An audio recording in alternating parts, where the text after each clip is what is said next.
morning Tulog po. yata ang mga anak ng Diyos. Magandang umaga po! Magandang umaga. Huwag po kayong mag-alala, hindi po ako magsosona. Hindi po tayo aabutin ng 2 oras ngayong araw na ito. At 1 oras lang daw, maximum na daw po yun. Ayan. So salamat po sa Lord sa umagang ito na muli ay ako ay naatasan na maghatid ng kanyang salita. At alam po natin na laging timely ang word ng Lord. Amen. Huwag po kayong mag-alala kahit po ito ay nasa English ay pipilitin ko pong i-translate para sa inyo. Ayan. So, sige po. Ngayong umaga, ang lahat po inaanyayahan pong tumayo as we read the Word of God at tayo po ay magbukas ng ating mga Bible sa aklat ng Awit, chapter 126, verses 5 to 6. Psalm po sa English. 126 verses 5 to 6. Sige po. Second slide po. Ayan po. So, sabi po dito, babasahin ko po sa New International Version. Those who sow with tears will reap with songs of joy. Those who go out weeping, carrying seed to sow, will return with songs of joy, carrying sheaves with them. Tayo po'y manalangin sa umagang ito. Diyos naming makapangyarihan, sa pangalan ni Jesus at sa pakikipisan ng Banal na Espiritu Santo, muli, Panginoon, kami nagpapasalamat sa magandang umagang pinagkaloob mo sa amin. Thank you, Lord, for your word na narinig namin sa umagang ito na siyang mensahe mo sa buhay ng bawat isa. Ang dalangin ko, Lord, sa lahat ng mga makakarinig ng iyong salita, buksan mo ang aming mga puso, maging ang aming mga tenga at ang aming mga isipan, O God, na ang lahat ng aming maririnig sa umagang ito ay tanggapin namin. And may you humble the hearts of your children this morning. Make our hearts submissive to you, Panginoon. Ano man ang aming mga marinig na pagtatama ay aming tatanggapin dahil ina-acknowledge namin, Panginoon, na kasangkapan ng aming paglago ay ang aming pagpupuri para sa pangalan mo ay maitaas sa lahat, O God. Lord, maging sa buhay ko, itago mo ko sa iyong likuran. Ako ay kasangkapan mo lamang, O God. At alam kong ikaw ang mangungusap sa buhay ng aking mga kapatid sa umagang ito. Purihin ka, Panginoon, dakilain ka, luwalhatiin ang pangalan mo sa lugar na ito. Ito ang aming panalangin sa pangalan mo lamang, Jesus. Amen. Palakpakan muna natin ang Lord bago tayo magsiupo. Yan. Sige po, maaari na po tayo umupo. Welcome po sa church. Pwede po bang bumarap muna kayo ng konti sa inyong katabi? At sabihin niyo po sa inyong katabi, kapatid, maaari ba na maya-maya na tayo maghuntahan at tayo ay makikinig ng salita ng Diyos? Amen. Palakpakan niyo naman ang Lord sa inyong mga buhay. And of course, pag nakikita niyo kung natutulog ang inyong katabi, pakikulpit ko. Ayan. So talagang brasuhan mo. Yan. So masarap po kasi makinig ng salita ng Panginoon. Talagang dito tayo matututo. So sa umagang ito, talagang ako pinagpipray sa Lord. Lord, ano po ba ang word mo para sa iyong mga anak sa araw ng linggo? Sa totoo lang po ay napakalaking responsibilidad talaga na tumayo sa unahan at magdala ng kanyang salita. Ganyan pa man, namusap po ang Lord dito sa aklat ng mga awit, no? So ito po kasi ating binasa. Ito po ay yung konting historical background lamang po, no, na ibabahagi ko sa inyo. Ito po ay may kaugnayan dun sa tinatawag na Babylonian exile. Kung saan po, noong 586 BC ay na-destroy po ang Jerusalem at included po sa pagkasira ng Jerusalem ay yung templo. Kaya po maraming mga Hudyo ang napaalis or yun nga, pinaalis. Pag sinabi ko kasi exile, tama po ba tayo, diba? Yung pinaalis ka sa isang lugar ng sapilitan, sabihin natin sapilitan kasi sa labag naman talaga yun sa iyong kalooban, diba? So bakit daw po kaya nangyari yun? So the exile was God's judgment for Israel and Judah's persistent disobedience, idolatry, and injustice. Galit po talaga ang Panginoon sa mga matitigas ang ulo. Galit din po ang Panginoon kapag tayo ay sumasamba sa Diyos at dahil ang pagsamba ay sa Kanya lamang. So, alam po natin that God is the God of love. Pero ang ating pong Panginoon ay God who is just din. disciplinarian po ang ating Panginoon at hindi hahayaan ng Lord ng kanyang mga anak ay mapahamak dahil sa katigasan ng ulo. So sabi din po, no, based on research, the exile lasted around 70 years as prophesied by Prophet Jeremiah. So doon po natin makikita, no, na ang lahat po ng ating katigasan ng ulo ay merong consequences. Sino pong gusto ng pagpapala? Amen. Sino pong ayaw ng pagpapalo? Amen. O parang gusto nyo inisip nyo pa kung ayaw nyo po. So ibig sabihin naman po, kalakip na ating pagsunod ay ang pagpapala. Ngunit pag tayo po'y matitigas ang mga ulo, may pagpapalo po talaga tayong mararanasan. So yun lang naman po yung short background, no, about po dun sa ating binasa. At ang ating po pag-uusapan sa umagang ito, taas po ang kamay ng mga may mabigat na pinagdadaanan. Hallelujah! Ang bawat isa po, kahit Kristiyano, ay hindi po exempted sa pagsubok ng buhay. Pero dito po natin makikita na kapag tayo po ay nasa Panginoon, wala pong imposible na hindi natin malampasan ang bawat pagsubok. Amen? So napakaganda po ng word ng Lord sa umagang ito. Ito po ay ating pinamagatang, your season of sorrow will not end in vain. Amen? So, ibig sabihin yung ating daw pong mga pananangis at paghihirap na nararanasan ay hindi mawawalan ng saysay sa katapusan. Amen po? So, sige po, without further ado, no?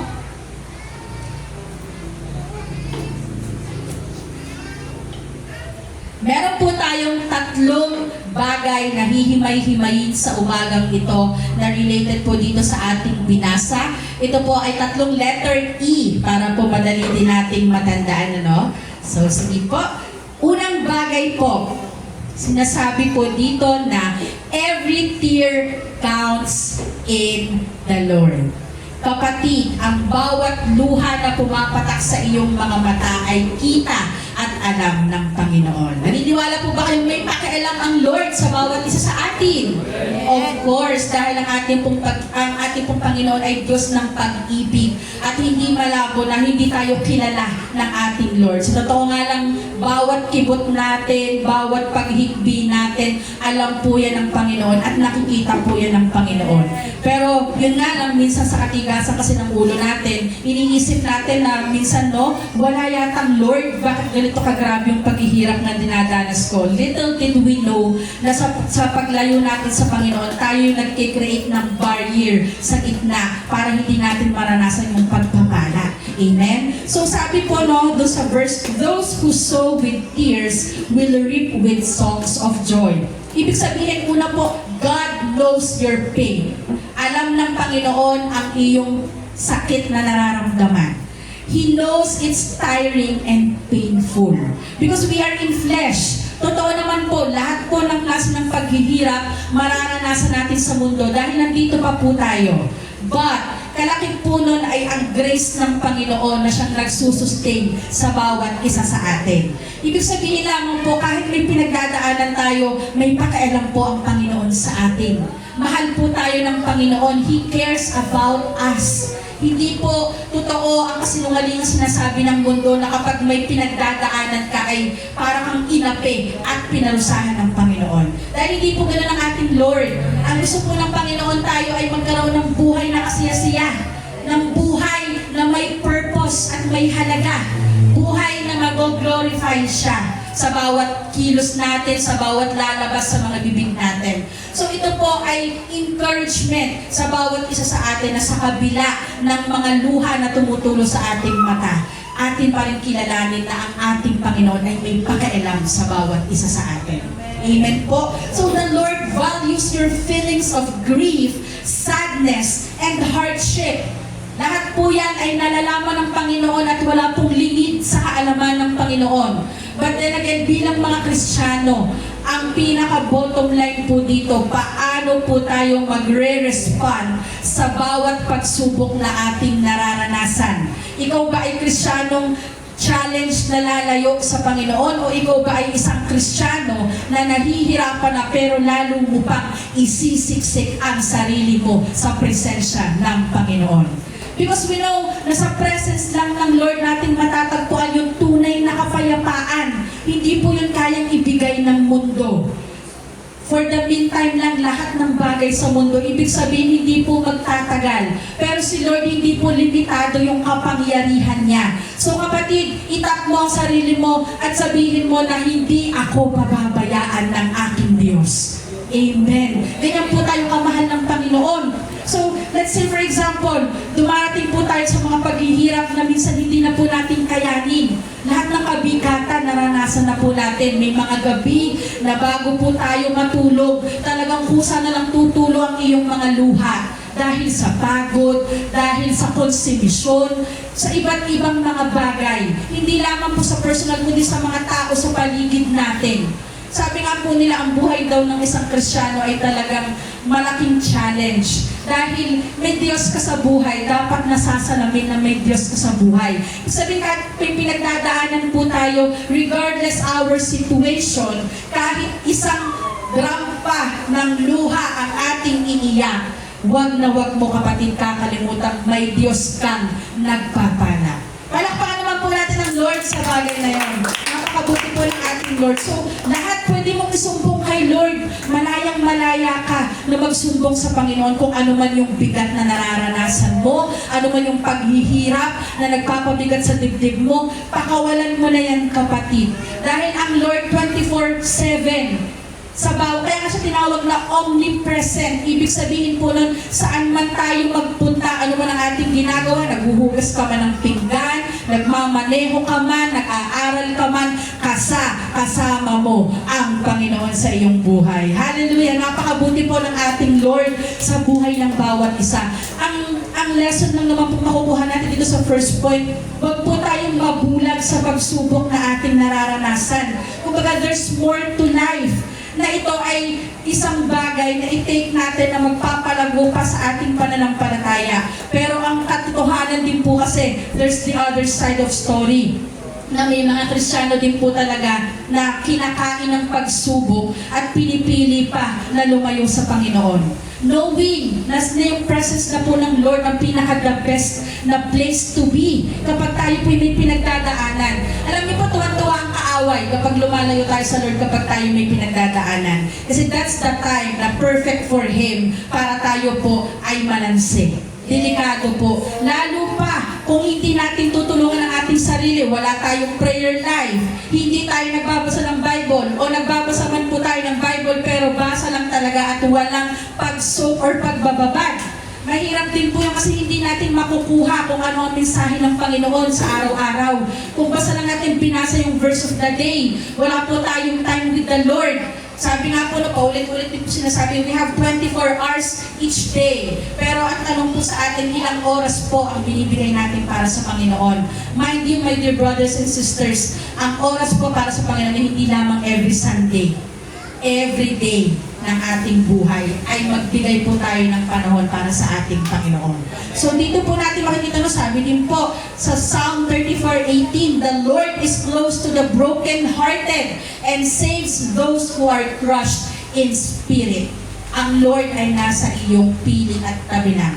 Napakalaya po natin makapagsumbong, umiyak sa Panginoon. Si Lord yung pinaka-the best na malalapitan sa lahat. Because we know that our God will never fail whatever happens. At tiyak kapag nanalangin po tayo, for example, comfort, kasi talagang hindi mo na kaya, sobrang bigat na. Kaya ka nga naiiyak hindi mo na kayanin, hindi mo na masustain yung kabigatang nararanasan mo. And then, here comes that you pray, you soak yourselves in the presence of God, doon mo mararanasan ang totoong kapayapaan, kapatid. At ang kaligayahan na hindi kayang ibigay ng mundo. Amen? So, this is a season where pain is overwhelming. Totoo po, lahat ng mga nangyayari, minsan hindi natin maipaliwanag sunod-sunod, sabay-sabay, hindi pa tapos ang isang problema, may panibago na naman. But joy still comes in the morning. Ganun po kabuti ang Panginoon. Hindi tayo pwedeng magstay lang sa isang sitwasyon na tayo ay lugmok na lugmok. Kapatid, bilang isang Kristiyano, bumangon ka at kilalanin mo ang Diyos, ang pinakamalaki sa lahat, above all your problems. Palakpakan po natin ang Lord. Truly that God is so gracious sa buhay ng bawat isa. So wala pong rason pala para tayo ay huminto. Ibig sabihin, okay lang pong umiyak, pero wag na wag kang hihinto sa Panginoon. You may cry now, but wipe your tears because joy still comes in the morning. Hallelujah. May natututunan po ba tayo sa first point pa lang? Amen. Glory to God. Moving on po sa ating second point. Sabi po dito, no, expect something from God even during bad days. Aminin lang po natin sa hindi. Minsan, sa sobrang dami ng ating pinagdadaanan, parang kinakain tayo at ang hirap ng paniwalaan na may mababago pa. Who's guilty? Let's say sorry to the Lord kasi doon natin nakakalimutan na God is above all things and God is in control of everything. Bakit po mahirap para sa atin makita ang maganda sa isang masamang sitwasyon? Dahil tinitingnan po natin yung sarili nating kakayanan. Na hindi ko naman ito kakayanin. Bakit ganito paulit-ulit lang? Sabi po sa verse Lord, those who go out weeping, pag sabi po kasing weeping, pananangis yan eh. Carrying seed to sow will return with songs of joy. So ibig sabihin, we must sow hope and great expectations from God. Huwag na huwag po natin lilimitahan ng Panginoon sa bagay na yan na hindi tayo mag-e-expect ng greater things sa Kanya. Ibig sabihin, may pinagdadaanan ka man ngayon, umiiyak ka man ngayon, talagang tiklop-tuhod ka lang nagpiplead sa Panginoon na inaamin mo sa Kanya kung ano yung sitwasyon mo ngayon. Asahan mo kapatid na may gagawin siya sa buhay mo. Hindi imposible na hasagot ang Panginoon. So do not limit your expectations because the weeping we are experiencing cannot and will not compare to the amount of joy waiting for us. Ibig sabihin po, lahat ng mga bagay, problema, hinanain sa buhay, lahat po yan ay may kalutasan sa Panginoon. Again, we must have a humble heart. Maging humble po tayo. Huwag po tayong mayabang na kaya ko to.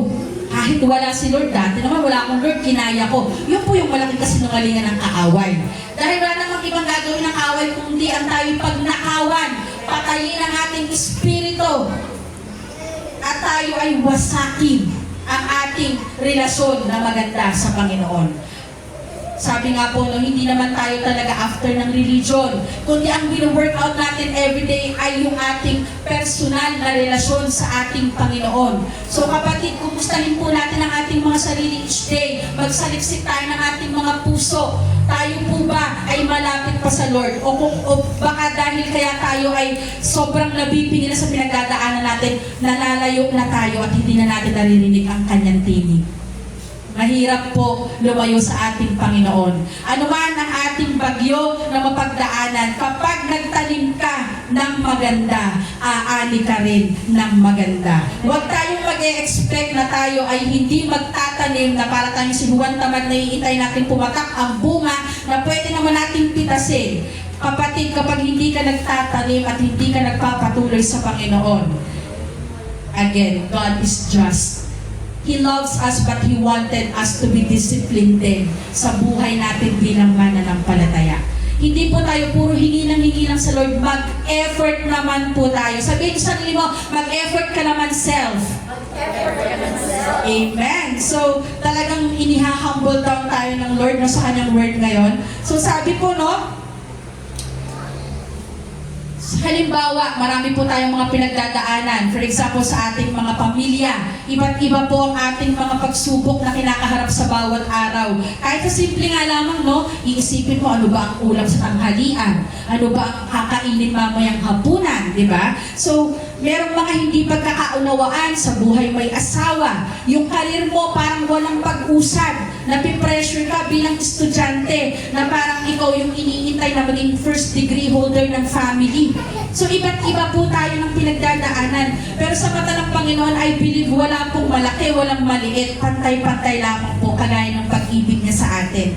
So, pero sa kabila po ng lahat, nananatili ka at naglilingkod sa Panginoon. Yun ang magandang susi na meron ka. Kumbaga meron kang alas na sa buhay. Yun yung kumbaga ay panghahawakan mo na ano man ang mangyari, Lord. Alam ko naman na lahat ng ito may purpose. Alam ko, nalago ako dito. Kailangan lang po natin maging honest sa Panginoon. Kailangan natin tanggapin na minsan kinokorek din tayo. Na minsan pinapalago tayo ng Panginoon. Pero paano po magkakaroon ng problema sa paglago? Pag tayo po ay hindi nagpapasakop sa ating Panginoon. Paulit-ulit na ang Word of God. Araw-araw nagbabasa ka, naririnig mo ang preaching ng pastor mo. Pero kung kamusta kapatid ang application? May hearing pero may application din po dapat. So sabi po sa Galatians 6:9, let us not become weary in doing good, for at the proper time we will reap a harvest if we do not give up. If we do not give up. Mas maganda po na sumuko tayo sa Panginoon in a way to give praise and worship to Him, but not the other way around na kaya ka susuko kasi parang feeling mo pinabayaan ka. Because it's the biggest lie of the enemy. Hindi ka pababayaan ng Panginoon. Tinetest ka lang ni Lord ng minsan. Nawalan ka lang ng trabaho, hindi ka na nagpatuloy. Parang sa bagay na yun, dinidiyos mo na yung pera mo.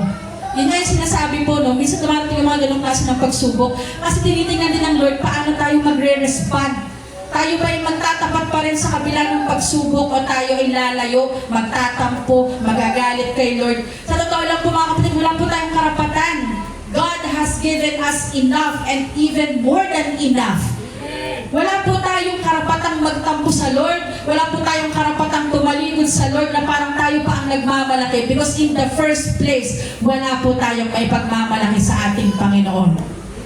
So kung tinitingnan po natin ganun yung kalagayan natin, mas madali po nating mauunawaan na kapag tayo po ay nagpapatuloy sa Kanya, ano man ang pinagdadaanan natin, hindi mahirap na ang lahat ng ating problema ay magkaroon ng kalutasan sa Kanya.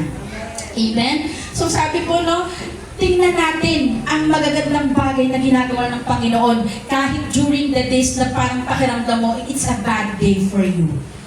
Hindi naman po perfect ang buhay. Hindi po laging masaya. Hindi po laging may manlilibre. Hindi po laging tawa lang ng tawa. Mahirap din naman po tawa ng tawa ng walang dahilan. Diba? So, ibig sabihin, may challenges po talaga, kaakibat po ng buhay ng tao ang problema. At hindi po exempted ang mga Kristiyano dyan. Wala pong pinangako sa atin na kapag naging Kristiyano ka, ay hayalay ang buhay mo. You have to deal with it with faith. With whole faith in the Lord. Ibig sabihin, buong puso mo, buong buhay mo, paniniwalaan mo na anuman ang pinagdadaanan mo, may gagawin ang Panginoon para malampasan mo yan, kapatid. Palakpakan naman natin ang Lord sa bagay na yon. This is the time to ignite our faith. Mas pag-alabin, rather, ang apoy ng pananampalataya sa puso mo, kapatid. So if you are challenged and feeling overwhelmed, it's the perfect time to draw even closer to the Lord. Huwag na huwag kang lalayo. Alam mo na nga nahihirapan ka, lumayo ka pa sa greatest source of strength mo. Paano mo rin mapapasaya ang Lord kung doon ka na nag-focus sa problema mo, sa mga pangit na bagay? Sa totoo lang, kung ang Lord na kagaya ng taong matampuhin, marami talagang karapatan si Lord na magtampo sa atin. Dahil nga, ang dami niyang ginawa for us, yet ang lagi natin nakikita yung mga bagay na hindi magaganda. Hindi natin nakikita that it's for our growth. Tinitingnan pa natin na ang Lord pa ang nagbigay sa atin ng paghihirap. Minsan katigasan po yan ang ulo natin kaya tayo naghihirap. Huwag na huwag po natin sisisihin ang Panginoon sa bagay na yon. In the midst of sorrow, joy that overflows will come.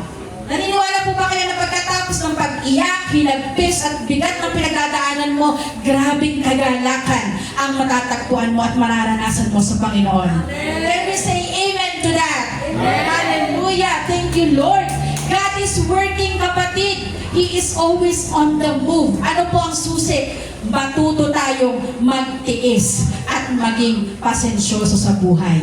Alam po natin yan na mahirap po talaga din yung patience, no? Lagi po yan natitrigger sa bawat isa sa atin. Mahirap po pag nalaglag ang bunga ng pasensya. Paano po tayo magpapatuloy kung wala na pong natitirang pagtitiis sa ating puso?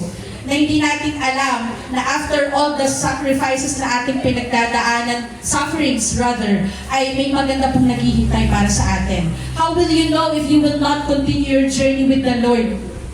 Mahirap po kasi kapag ka-expect tayo na expect sa Panginoon at hindi rin natin in-acknowledge yung mga sufferings. Kailangan po acknowledge ang sufferings sa buhay ng tao. Tanggapin na po natin yan, kakambal po yan ang buhay ng tao. Pero ang maganda, may Diyos ka at may kasama ka. Amen! Mabilis po ba? May natututunan po ba ang bawat isa? Because we are moving on to the third and last point this morning. And it says here, endurance produces reward. Sino pong gusto ng reward? Amen! Sino pong handang magtiis? Amen. Yung po sinasabi na kailangan natin mag-effort. Kailangan natin may gawin tayo. Amen? So sabi po sa verse, those who go out whipping, carrying seed to sow will return carrying sheaves with them. Yung sheaves po, yung mga ani. Ibig sabihin, aani ka, pabalik kapatid, kapag ikaw ay nagpatuloy. Pag sinabi kasing endurance, talagang magtitiis ka. Tuturuan mo yung sarili mo na magtiis, na iisipin mo, for a short period of time lang naman to. Matatapos din to. Napakagandang comfort nun. Kasi alam mo, at confident ka sa Panginoon mo, na ang lahat ng yan ay may katapusan. Kapatid, hindi ka laging iiyak lang. Hindi ka laging masasaktan lang. Hindi ka laging maghihirap lang. Lahat ng yan ay may katapusan. So sabi, endure now, be rewarded later. Magtiis ka ngayon at tatanggap ka ng pagpapala kalaunan. Hindi na imposible sa ating Panginoon dahil ang Diyos ay mayaman. Maging buhay natin ay Kanya. Kaya sa buhay po natin dapat lagi nating alalahanin na may Panginoon tayo. Wala po kasing sense sasabihin mo, I have faith in the Lord, but how are you during trials? May mukha bang may Lord ka ba? Kaya di ba yung biruan po dito sa FCC, no? Lahat talaga may pinagdadaanan. Behind every smile ay talagang may kabigatan. Pero tingnan niyo naman, sa mga mamshi pa lang, fresh na fresh lagi ang mga mamshi. Sa biyaya ng Panginoon. Sino magsasabi na may problema ang mga nanay? Sa mga ngiti na yan, bakit ganyan? Bakit ganyan ang respond nila? Kasi confident sila sa Panginoon. Na alam nila na may ginagawa ang Panginoon. At alam nila na kapag nagpatuloy sila, kalaunan matatapos din ang lahat ng paghihirap at aani sila ng pagpapala. Yan pong mensahe niya, hindi lang para sa mga mamshi, kundi para sa lahat po. Matutunan po nating i-acknowledge na kapag tayo ay may pagtitiis at pagtitiwala ng higit sa Panginoon, lahat po ng yan ay may reward na nag-iintay para sa atin. If we choose to plant the seeds regardless of the storm, the harvest and joy are guaranteed in due time. May perfect timing po ang lahat. Hindi natin pwedeng madaliin ang Panginoon na, Lord, ngayon na hirap na ako, isang taon na ako nagsasuffer. What if sabihin sa atin ng Lord, sa isang taon na yon, natuto ka ba? Sa isang taon na yon, may lesson ka ba na nakuha? Kasi yun yung purpose. Hindi po tayo basta lang nagdadanas ng sufferings. May purpose po ang lahat ng yan. Kung bakit yun nangyayari. Hindi po ang Lord baliw na kagaya ng tao na mangyayari ang isang bagay, alaw niya isang bagay ng walang dahilan. Kaya dapat maging sensitibo po tayo sa sinasabi ng banal na Espiritu Santo sa buhay natin. Kapag kinupulpit na tayo ng Holy Spirit to do this thing na alam natin yun ang kalooban ng Panginoon, gawin mo kapatid. Kahit nasa kalagitnaan ka ng pagdurusa, kung sinasabi sa iyo ng Lord na kahit wala kang pamasahe, pumunta ka sa church, may mga kapatid ka na handang tumulong. Alam niyo po, hindi yun mayabang pakinggan, pero bilang Kristyano talagang nasasabi natin na pera lang yan dahil alam natin mas malaki ang Panginoon. Amen? So ibig sabihin, huwag po natin hayaang hadlangan tayo ng circumstances sa buhay para hindi po natin maranasan ang bumubuhos at rumaragasang pagpapala ng Panginoon. Gusto po natin ng pagpapala, pero kumusta po ang application natin sa buhay? Kumusta ang response mo bilang isang Kristiyano? Ikaw ba ay madaling manghina? Humingi ka ng kalakasan sa Panginoon. Ikaw ba ay madaling malansin ng kaaway? Humingi ka din ng kalakasan sa Panginoon. At ikaw ay kanyang tutulungan. Hindi po yan imposible. Dahil ang Lord po, hindi po siya madamot. Mapagpalang Diyos po ang ating Panginoon. So dito po natin makikita anuman ang bagyo, kapatid, na maranasan mo sa buhay mo. Ang ulan ay titila at ang baha ay huhupa. Kasi mabuti po ang Panginoon. Kaya niyang patigilin ang bagyo ng buhay mo. Siya lang yung gawin mong great compass ng buhay mo. Ialay mo ang buhay mo sa Kanya. Bitawan mo lahat ng mga hindi nakakapagbigay karangalan sa Kanya. Hindi na po natin kailangan isa-isahin niya kasi alam na po natin yung sarili natin. Huwag po natin patigasin ang ating puso sa naririnig natin ngayong umaga. Dahil napakaganda po ng mensahe ng Panginoon sa atin. Nahihirapan ka, darating din ang kagaanan. Pagod ka na ba? Sa Panginoon may kapahingahan. Amen? Umay ka na ba? Magtiis ka lang at may nakalaan para sa'yo. Pero kailangan mong magpakatatag sa Panginoon upang makamit mo ang gantimpalang nag-aabang sa dulo. Kapag nagpatuloy ka po, hindi ka mag-i-stop sa gitna at hindi kayong nagsisimula pa lang ay titigil na. Ang goal po ay hanggang dulo at hanggang huling hininga ay maglilingkod sa Kanya. Amen? Kasi alam natin that God will sustain us. Mahirap ang buhay na walang Diyos. Napakahirap po. Naranasan na natin ang buhay sa mundo nung wala pa tayo sa Panginoon. Kapag ikinompare po natin ang buhay na meron tayo ngayon sa buhay natin noon, napakalaki po ng pinagkaiba. At doon po tayo talagang, Lord, thank you. Makasalanan ako dati. When hanggang ngayon, we commit sins. Pero sa mata ng Panginoon, sa pamamagitan ng ating Panginoon Jesus, tayo ay nilinis. At tayo ay pinagpala ng ating Panginoon. So, sabi po sa James 1:12, Blessed is the one who perseveres under trial, because having stood the test, that person will receive the crown of life that the Lord has promised to those who love Him.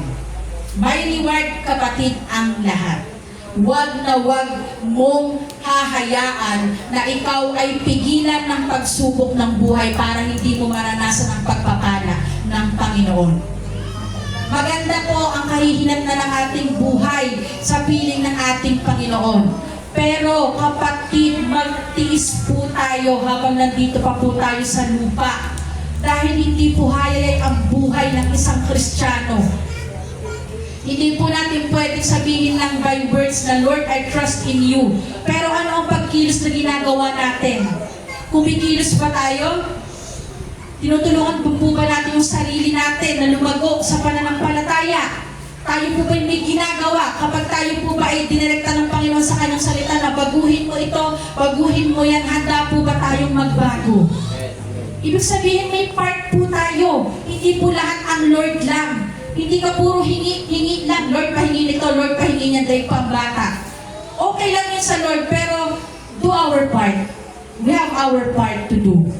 Hindi po pwedeng si Lord ay pinauulanan tayo ng biyaya, pero sa buhay natin, hindi parang wala po tayong Lord. Malungkot po pagka ganon.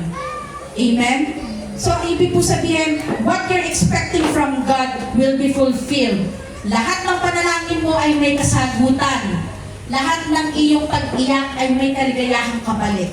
A rich reward is waiting for you. Gusto niyo po ba yun?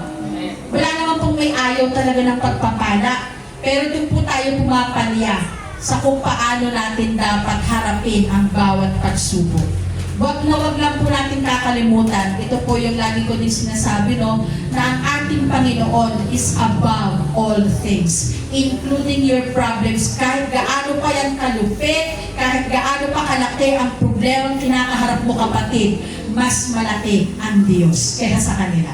Amen? Lagi lang po natin i-acknowledge yung superiority ng Lord. Ibig sabihin, He has the authority and He is above all things. Minsan po kasi nakakalimutan natin yun na madali po tayong panghinaan ng loob sa buhay. Dahil nakakalimutan natin malaki po ang ating Diyos. Amen? Ready na po ba tayo sa challenge ngayong umaga bago tayo magtapos? Can I hear a loud amen? Amen! Hallelujah! Sige po, Kuya JD. So, ito po, we just have to have faith, and I wanted you to say, thank you, Lord, as I banggit, nag-call nyo na yung preacher, no? Habang pinabanggit ko ang mga katagang ito, say thank you, Lord. Okay lang po ba yan? Amen! This is our season of answered prayers! Amen! Hindi po kayo nag-follow ng direction. Thank you, Lord po ang sasabihin. Yan. So, ulit. This is our season of answered prayers. Thank you, Lord. Healing after the pain. Thank you, Lord. Fullness of joy. Thank you, Lord. Victory over trials. Thank you, Lord. Hallelujah. Palakpakan natin ng Panginoon. Kapatid, yung pagbigkas mo ng thank you, Lord, ay deklarasyon mo ng pananampalataya na ang mga bagay na ating binabanggit ay mangyayari sa pangalan ni Jesus. Amen? So dito po natin makikita, no? Your season of waiting and weeping will lead you to your season of rejoicing and reaping. Aani po tayo ng pagpapala at tayo po ay aani rin ng kagalakan sa ating Panginoon. Hallelujah! Purihin po ang Panginoon. Palakpakan natin ng Lord sa umagang ito. To God be all the glory, and I encourage everyone to please all stand po as we pray bilang pagkatapos po sa mensahe ng Panginoon sa umagang ito. Hallelujah. Diyos naming makapangyarihan, salamat Lord sa napakaganda mong mensahe sa buhay ng bawat isa sa araw na ito, O God. Ang dalangin ko po, Panginoon, sa lahat ng aming mga narinig mula sa iyo, O God. Itanim mo ito, Panginoon, sa pinakamatabang bahagi ng aming mga puso na hindi namin, Panginoon, makalimutan that you are greater than all the problems and hardships na aming nararanasan dito sa mundo, Panginoon. Na ang lahat, Lord, ay may katapusan. At Lord, i-goal namin bilang mga Kristiyano na ang greatest comfort namin ay darating ka. At ang lahat ng ito ay magkakaroon ng katapusan, Panginoon. Na sa piling mo namin, Panginoon, matatagpuan ang tunay na kaligayahan, ang tunay na kapayapaan, Panginoon, ang tunay na kapahingahan na kailangan namin sa mga panahon na kami, Panginoon, ay nagdaranas ng mga paghihirap, O God. Lord, sa buhay ng aking mga kapatid, maging sa buhay ko, patuloy mo, Panginoon, palambutin ang aming mga puso. Patuloy, Panginoon, na kami makinig sa iyo. Patuloy, Panginoon, na masalamin sa buhay namin na ikaw, Panginoon, ay Diyos namin. Ikaw ay may pakialam sa amin at mahal mo kami, Panginoon, na ang lahat ay mapagtatagumpayan sa biyaya at habag mo lamang, Panginoon. Salamat, Lord, sa grasya mo na hindi na mabilang. Salamat, Panginoon, sa kabutihan mo, sa pag-ibig mo. Truly, Lord, that the word thank you is never enough to acknowledge your greatness and faithfulness sa buhay ng bawat isa. Purihin ka, Panginoon, dakilain ka sa dakong ito. Ito po ang aming panalangin sa pangalan mo lamang, Jesus. Amen. Palakpakan po natin ang Lord. Lord.